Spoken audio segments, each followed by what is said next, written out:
Cool. An introduction to capacity planning. My name is Jerry Williams. I'm sure most of you know who I am. And this is on behalf of the Accountants Wealth Academy, which is the academy that I run for accountants and bookkeepers. It's a monthly membership group, and we have live webinars every month with me for coaching. We have expert webinars. We have software demos. We have discounts, resources, Facebook group, you name it, we have it. And I promised the Academy members a few weeks ago that I would do a capacity planning webinar. So here we are. So that's why we're doing it. But I thought it'd be good to do it on YouTube so that people that are not part of the Academy can see the sort of thing that we do, sort of thing that we offer. And, you know, if you want to join, then you are welcome to join us. So content's what we're going to go through. Before I kind of run through this, I just want to say if anyone's got any questions, please put them in the chat box and I'll just answer them as we go through. And if there's any left over at the end, I'll answer them then. I'm going to go through the content and then we're just going to get into it. And I'm hoping there's not too much of a delay on what I'm saying and what your guys' chat messages are that are coming up. So we'll do a bit of an intro today, just explain a little bit about what I mean when I say capacity planning, because it does have quite a lot of meanings. Then we will talk about targets and KPIs because they're really valid when it comes to this kind of thing. Then we will kind of delve a little bit deeper into kind of who we need to hire and when. Then we'll talk about the chicken and egg situation, like who do you hire someone or do you get clients first, which way? And then we'll summarize it. And like I say, I'll answer any questions that there are at the end. So let's get into it. So what do we mean by capacity planning? The process of determining the resources needed by an organization to meet the demands of its customers or clients in the most efficient and effective way possible.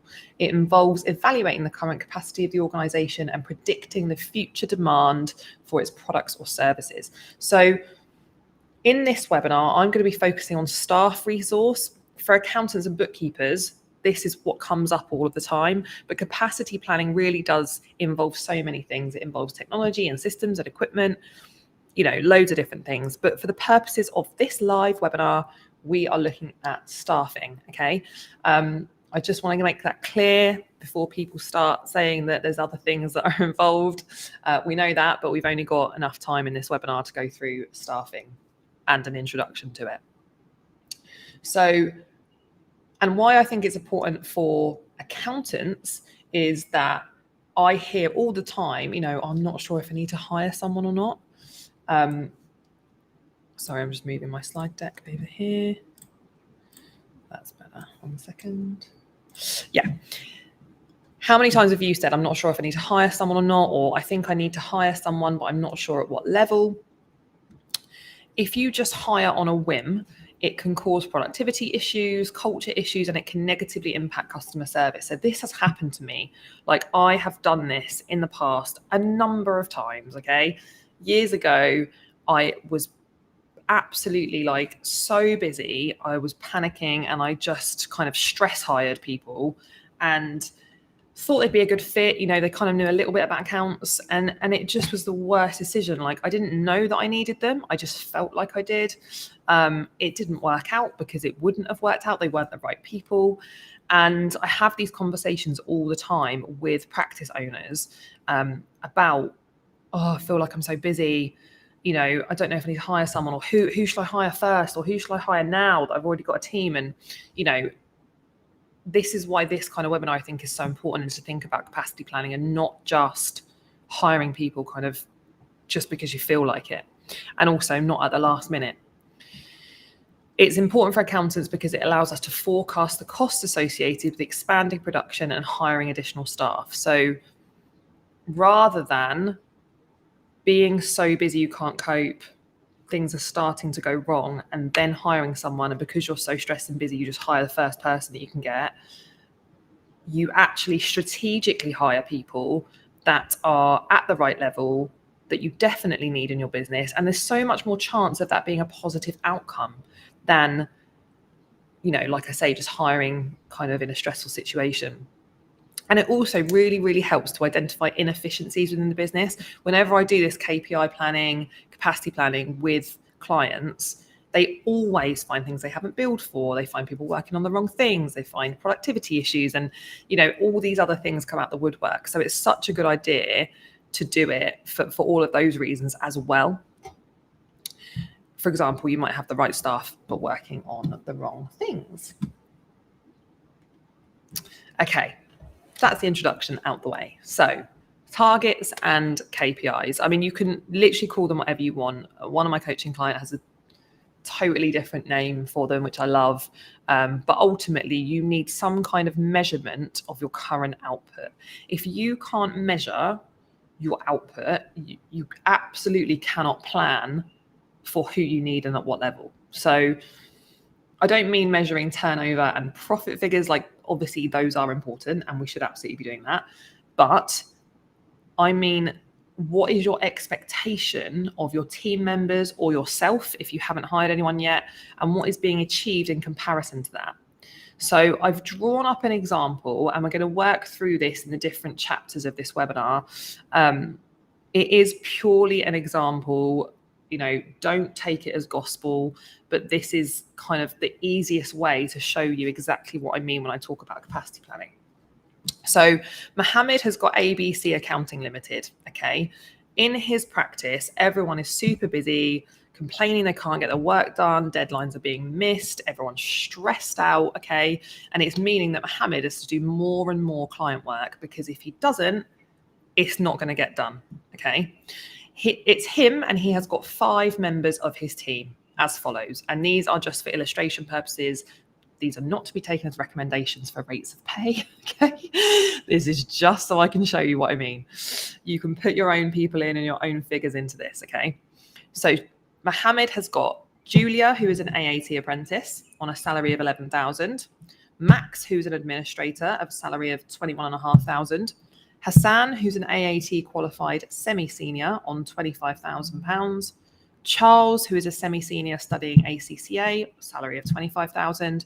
And Lucy, who is a recently qualified ACCA senior on a salary of 40,000. Okay, so we've got Mohammed and we've got his team, and this is what levels they're at and what salaries they're being paid. Hopefully everyone is still with me. So let's look at it then.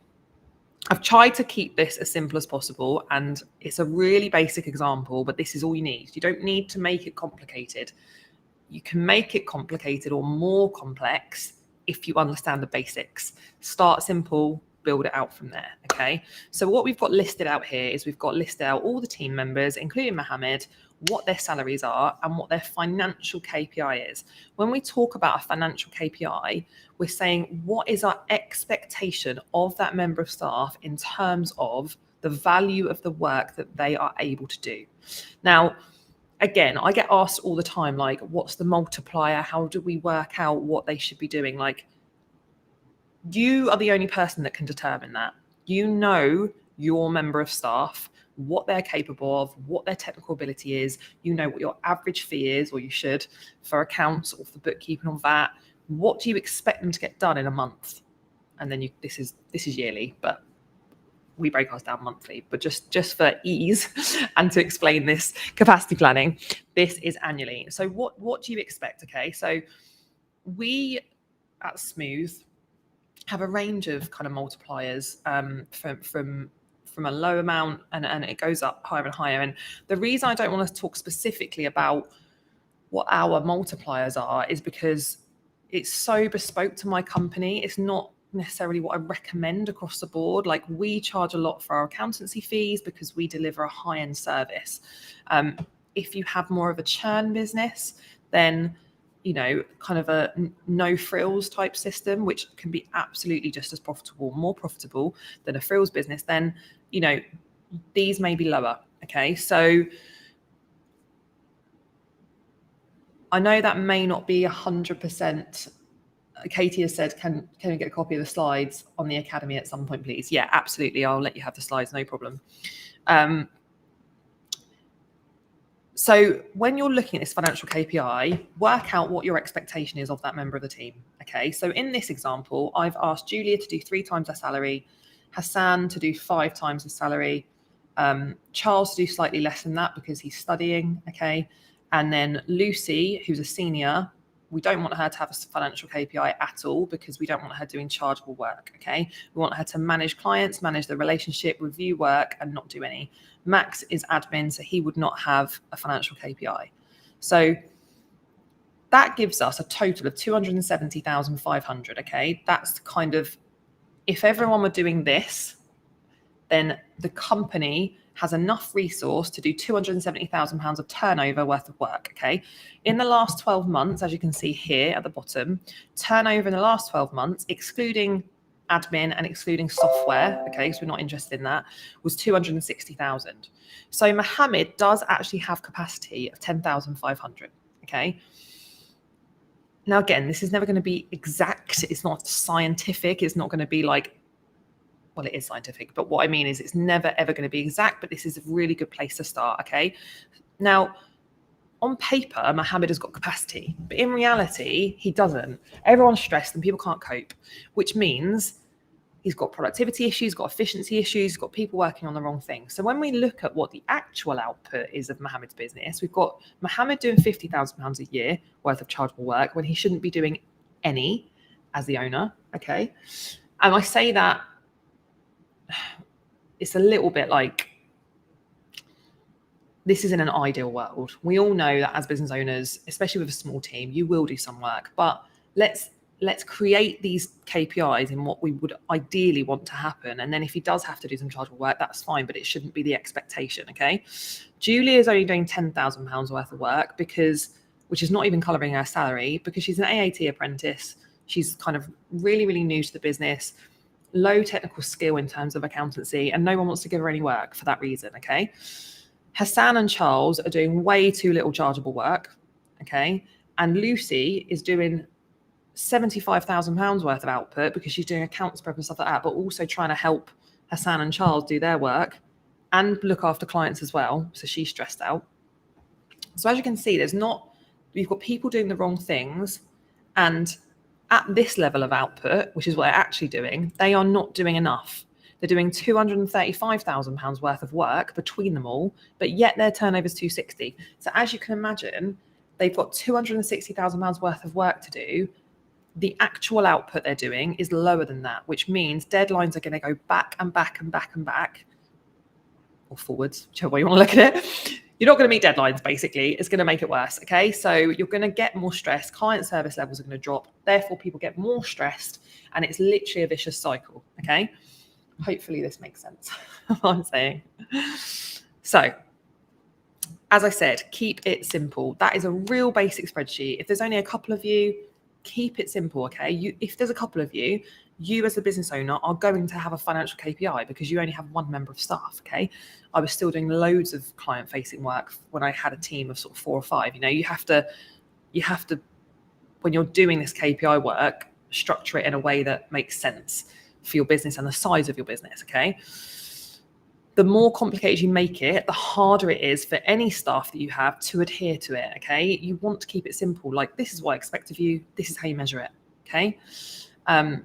You need to look at who you have, what they are doing, and versus what they should be doing, okay? You can see that Mohammed does have capacity in an accounting firm of 10,500, meaning he can take on more work before he needs to hire anyone. However, as it stands, his total output is not high enough, which is why everyone is so stressed and busy and they're up against deadlines, which is what I already said. What happens often is people are doing the wrong things, and the more senior staff are given more work. Like, I see this all the time. Like, I do it, we do it. We try not to, and I certainly years ago, I did it all the time. Like, the people I felt I could trust the most, I would throw things at them to do, which in reality should not have gone to them. They weren't the things that a senior or a client manager needed to be doing, but I knew that they knew how to do it, and it would take them such a little amount of time and they'd get it right. And this happens all the time. We end up with this bottleneck because when we don't push down enough, okay? So it feels safer than trusting less skilled employees with certain work. That's what it feels like, and this is why we do it. But it's such a slippery slope, okay? It's in the same way why we do things ourselves. I'm sure loads of you watching as business owners, I'm sure you do things yourself because you go, it's just quicker, just do it myself. Like, it's quicker just to do it myself. You know, we're all guilty of that, because the thought of the time to give it to somebody else, and, you know, the hassle, and then what if I don't get it right, you know. But the problem is you create a system where you never pass work down. Okay, delegation is so important. I cannot stress this enough. And making sure you load the less technical work with the apprentices, and then you fill upwards, not downwards. I hope that makes sense. It's just like an analogy I came up with, but in my head it makes sense, because like the tendency is always to fill down. The tendency is always to go, can you do this for me, to your most senior person? Okay. Now, that's fine as long as the most senior person goes, I don't need to be phoning HMRC to chase up a CIS refund. An apprentice can do that, right? So as long as a senior delegates that. But so many seniors feel like if they're given something to do, or even semi-seniors, if they're given something to do, like they have to do it. And that's absolutely not the case. They don't have to do it. They are responsible for getting it done. And those are two totally separate things, okay? I don't want to digress, but my point is in this example, people are working on the wrong things, okay? So we're going to take it up a notch now. We've kind of done a basic example. We want to now know, who do we need to hire, okay?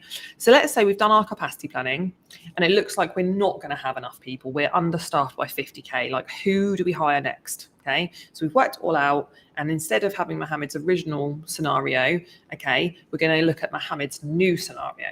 So at the moment, based on current figures, you can see that we need, oh, sorry, let me go on to the example because that won't make sense. Here we go.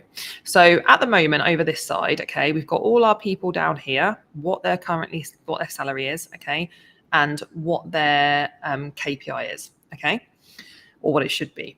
Now, we've worked out that we have £210,000 worth of accounts and tax work. So what you need to do is you need to look at your recurring revenue as it stands at the moment and split it out. Split it out into accounts work, tax work, technical work, whatever you want to call it. Split it out into bookkeeping, VAT, payroll, CIS, the sort of things you'd expect the juniors to do, okay? So in Mohammed's situation, at the moment, he has £50,000 worth of bookkeeping work and he has £210,000 worth of accounts and tax work. Now, Julia's KPI, if she were actually given the work to do, is 33,000. So as you can see, we do not, if we give her all of the bookkeeping, VAT, payroll, and CIS, she is not going to get it all done. Okay, if she hits her targets, which we hope that she will not get all of our work done. So we will have an issue there. So what we're saying is we need Hassan or Charles, who are the semi-seniors, to be doing some of the bookkeeping work to help Julia. Okay, because up here we've got £17,000 worth of like under capacity, if you like, for bookkeeping. But we're overstaffed for accounts and tax work, because if Hassan and Charles hit their KPIs, that they're going to not have work to do at some point. So what we're saying is actually we need to dish out the bookkeeping and VAT work, to some of it to Hassan and Charles, and make sure the rest of it is with Julia. Hopefully that makes sense what I'm saying. So Mohammed's accounting business is really growing in turnover and is projected to do 300,000 in the next 12 months. And it's going to be split as per the example. Okay. So over here, if turnover increases, okay. So turnover's increased now. Now we're going to have, in the next 12 months, we're going to have £70,000 worth of the bookkeeping type work, this stuff. And we're going to have £230,000 worth of accounts and tax work. Okay. Now, we've still got a little bit of capacity if Hassan and Charles do all of, hit their KPI and do all of it, but we really don't have capacity in the bookkeeping team. So it makes sense to hire a new apprentice. Okay. The most important thing to look at is what work you currently have and how is that made up. You can split it further if you have more team members. You can look at payroll separately. You could look at tax returns separately. We have split ours out a little bit further in Smooth, just to make it easier. But as you can see in this example, that's where we're missing resource. Now, we could potentially get Hassan and Charles doing more of that, doing the 37,000, and then say, actually, we could take on another semi-senior. But that doesn't really make sense if you think about it, because normally, especially like Charles is studying ACCA, normally semi-seniors want to learn more, they want to progress and do more. So you don't really want to drag them backwards.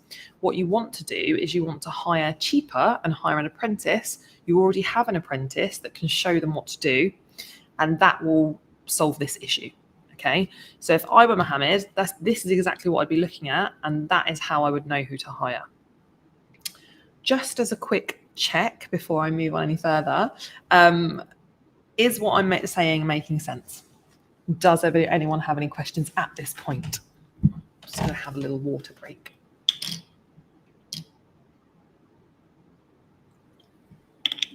At least DMX isn't going to start playing in the middle of this live webinar. If you know, you know what happened last time. Loads of you saying hello. Nigel's here, Lorna, Susanna, Katie, Victoria, Sam. I think there's a slight bit of a delay on the chat messages coming through, so let me just give it a minute or so.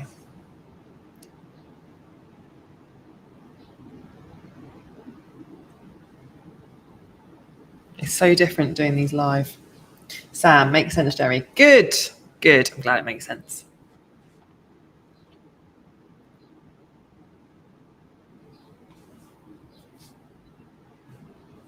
Going to assume if no one's saying it doesn't make sense that everyone understands it, and I'm going to carry on. But any questions, guys, put them in the chat box and I'll answer them, okay? So the chicken and the egg, the age-old question, do I hire first or do I get the clients first? Okay, so in my opinion, admin is the first hire you should make anyway. So at the point that you're feeling busy when you don't have any members of the team, I think you should hire admin. It is the lowest skilled work that you will be doing as a business owner, and therefore it makes most sense to get that done by somebody else to free up your time to do higher value work, okay? Then the next person I always think you should hire, I didn't do it this way around. I should have done it this way around. Learn from your mistakes and everything. But then you should hire a senior, someone that doesn't need help. The reason I say that is because at the point that you have an admin person and you are so busy. You are literally so busy doing all of the work, okay? If you get an apprentice or someone that needs training, it will push you over the edge, okay? It will be stressful trying to show them what to do. So I recommend getting a senior and then an apprentice, and then the senior can teach the apprentice what to do and you don't have to do it. That's the order, I think. And I think it's best to have a mixture of taking on a few more clients to kind of stretch your capacity, which I know feels a little bit uncomfortable and loads of people disagree with it. But I think as long as it is short term, okay, and you're not doing it with too many, and then you are hiring, then you'll be fine. It does all depend on cash flow, okay? So it's easy to sit here and say, you know, just take on a few clients, then hire someone, but you've got to be able to afford it ultimately. And as long as you can afford it and you've got the cash, then as soon as you're able to make that hire, if you can see that your business is growing, and you have continually taken on new clients since you started, then that's not going to change. Okay, that will continue. And even though we have these kind of like thoughts in our head, like, oh, what if I don't get enough clients, and what if I can't afford it? Like, you will. And it's quite nice sometimes to have a little bit of pressure anyway, to make sure that you win business, because you need to be able to afford your staff member. It also depends on your growth strategy. So if your goal is to grow quickly, you may need to hire staff, because if you're growing really rapidly, then you won't be able to cope with that demand. However, if you're taking on a more gradual approach and it makes sense to focus on building your customer base first and then hiring. So it really depends how quickly you're growing, and only you will know that. You will know at what speed you're taking on those clients and how well you can cope with onboarding them or not.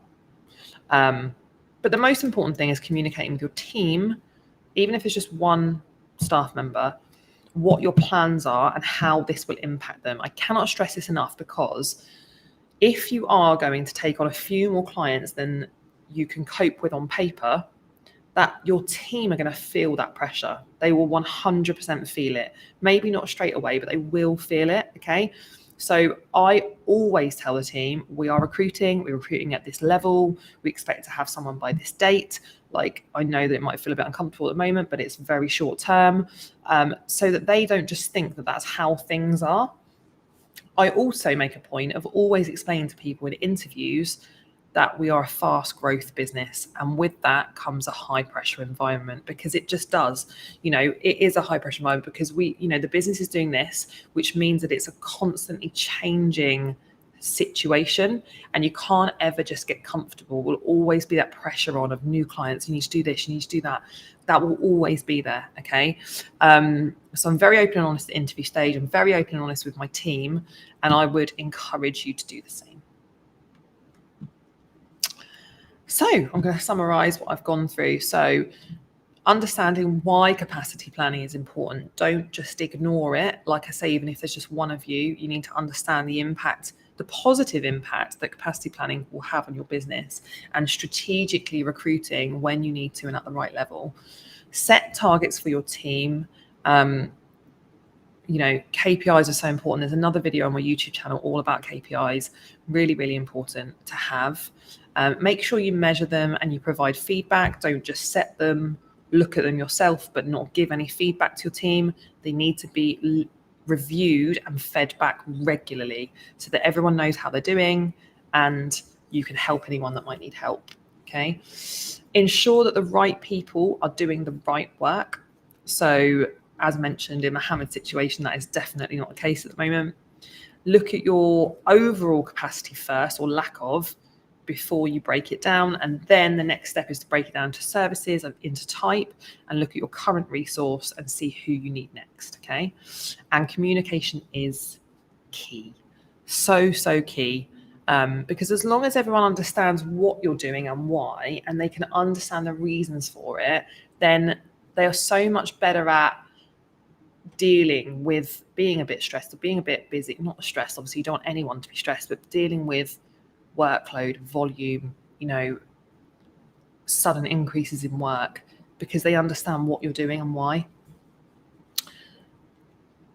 Thank you. Thank you so much for listening. I hope that everything I've said has made sense. Like I said, pop any questions you've got in the chat box. If anyone's interested in joining the Accountants Wealth Academy, you can do so at www.accountantswealthacademy.com. And this is the sort of thing we do every month, different topics, live webinars. There's over 100 members, and we all help each other all the time. So yeah, if you are interested in joining, then that's where you can do it. And I'm just going to stop sharing my slides now and come back to here. I will just wait and see if any of you guys have got any questions.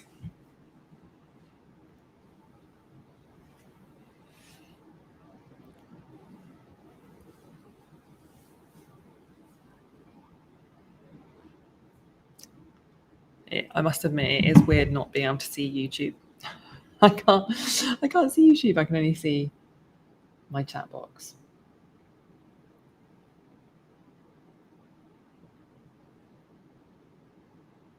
There's quite a few of you watching, so I'm surprised there's not any questions. Watching, listening, whatever, whichever way you're doing it.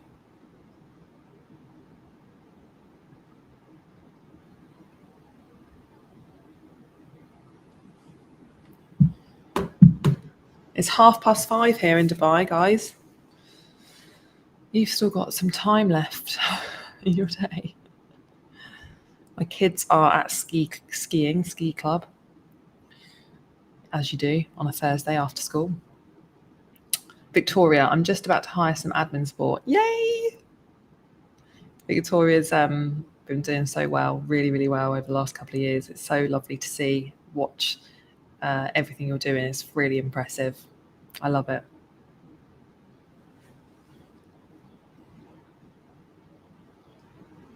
Susanna has said, I'm thinking of hiring admin support as well. I've been trying to make a list of the kind of tasks I can delegate. It's a really good idea to make a list, I think, because only you know what you do each day and what you could delegate. But I promise you, even when you write a list, there's probably 100 times more than that you could actually delegate. When you're writing the list, you might write something down like opening post, answering the phone, making appointments, things like, all the normal things that you would expect like an admin person to do. And that's absolutely right. And you should write those things down. But there's so many more things that you can do. Like, I don't make bank payments from my bank because it's annoying to have to do it. And also it's really risky to only have one person that can make bank payments from your company account. Like, so I have 2 other people in the business that can do that. And, payroll, like I don't run my own payroll because what an absolute waste of time. Pension, forms, new starters, leavers, client onboarding, HR, health and safety, credit control, money laundering. I could go on and on and on and on and on. But honestly, you'd be surprised how much stuff you can pass on to someone else. So yeah. Jenny has said, "Hi Jerry, do you have any more tips on working out each person's financial KPI?" I mean, you have to think about what you're paying them as a salary, what your overheads are, and what is left in terms of a profit margin on that person. So like, I think you'd want at least 3 times their salary. Not that it's, and ours are not like, this person we will multiply the salary by 3 and this person we multiply the salary by 4. Like, we don't do it that specific. Like, we take other things into account, like how long they've been in that role for. They might be 2 semi-seniors, but one is slightly more skilled than the other because they've been doing it longer, or one is on study leave, so theirs would be reduced for that, various reasons why it might be different. But one thing I would say is don't worry too much about it. It's not an exact science by any means. And also, you will change them.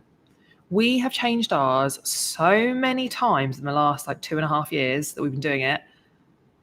And they change all the time because people all of a sudden start doing someone might, for example, have been doing VAT returns and all of a sudden they're doing accounts prep. Well, if you're doing accounts prep, your KPI will be higher. You're going to want a pay rise because you're doing higher level work, and accounts are so much easier to hit a KPI, to hit a financial KPI because accounts value is so much higher. Sorry, I realise I'm not giving, because Rachel asked the same question. How do you know what the multiplier should be for each level staff? Do you just guess, monitor, tweak? Yes, that's exactly what you do, Rachel.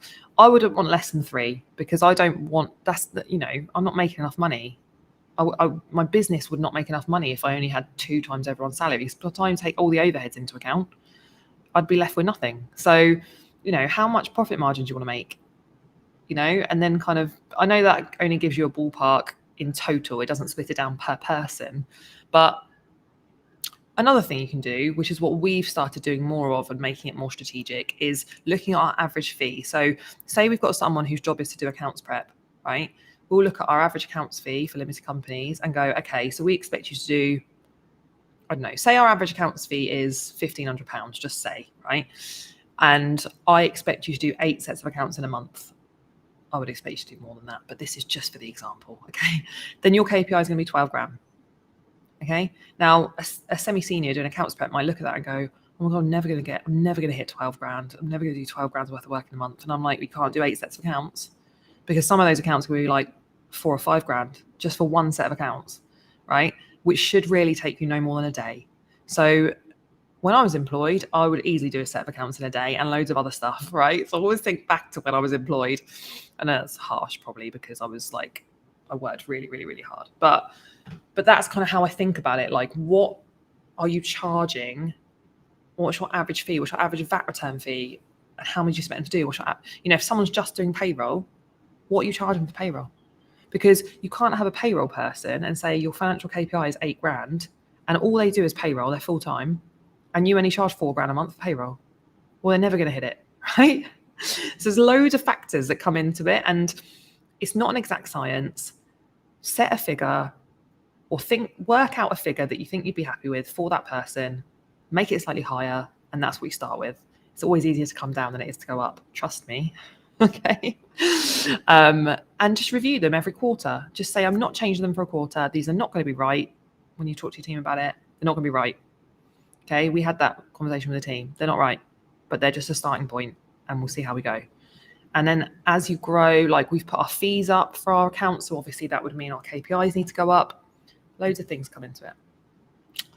Sam has said, did you hire freelancers before you hired a full-time employee? No, I've never had. Oh, no, that's not true.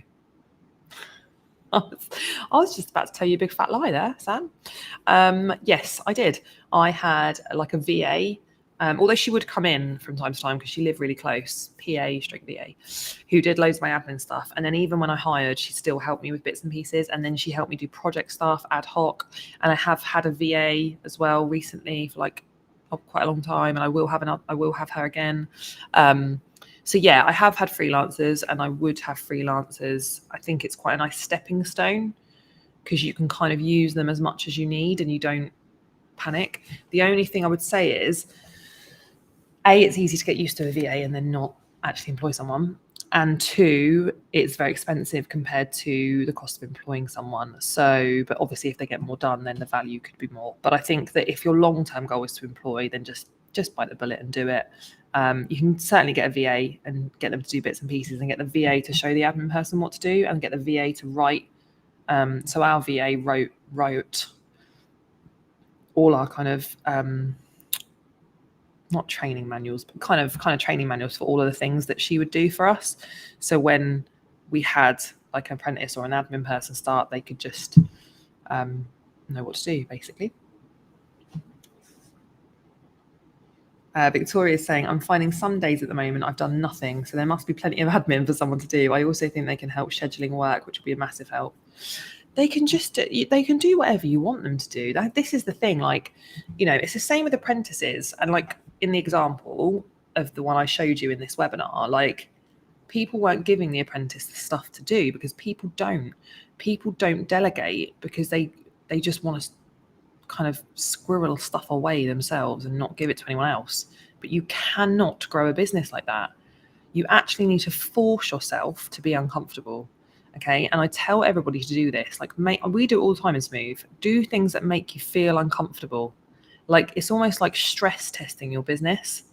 Okay. Because if your business can only cope if you're doing stuff, or your most senior member of staff is doing stuff, and if they're not around or you're not around, it's like, the only way you're going to get out of that is if you delegate and push work, start from the bottom and build up, push work down, start from the bottom and build work up. That's the only way.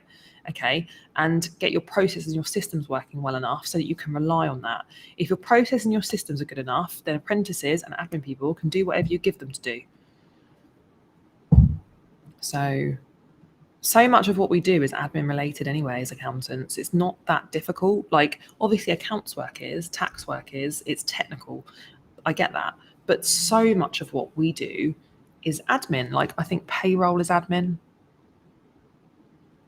I just think it is.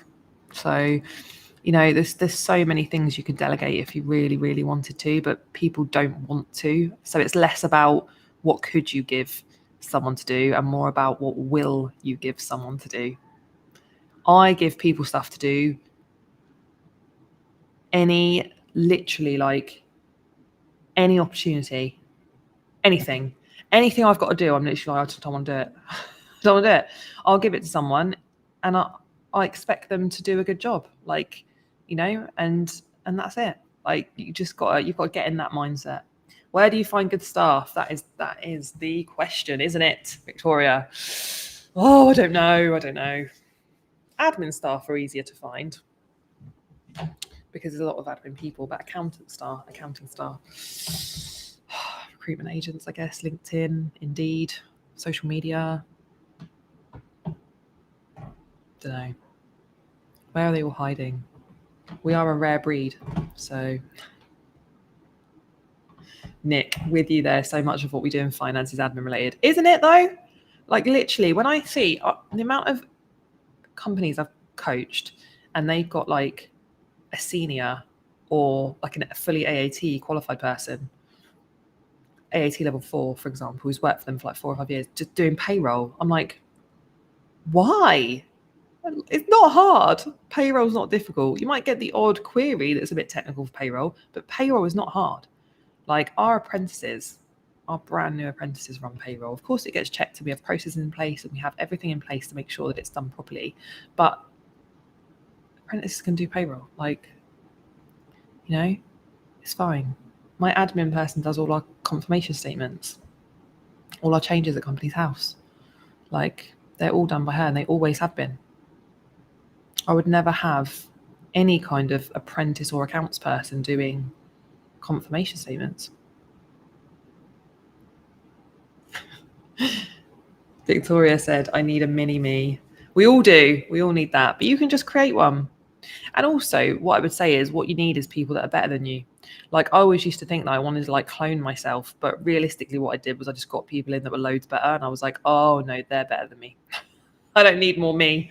I really don't. I need people that are loads better. So Nick's saying he hates payroll and the outsource it. Thank God, did it once and never again. I've never done payroll. So it's all well and good me sat here going, it's just admin when I've never done it. But it can't be that hard. I'm sure it can't. Good questions though, guys. Really, really good. And comments.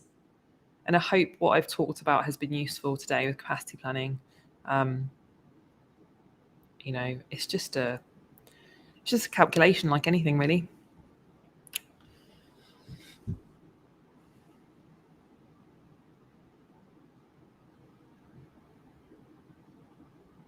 I'll just give it a couple more minutes in case there's any more questions.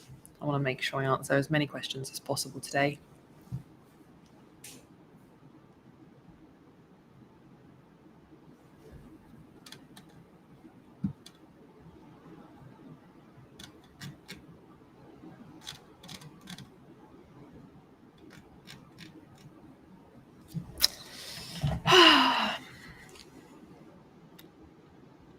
I don't know what I'm going to have for dinner.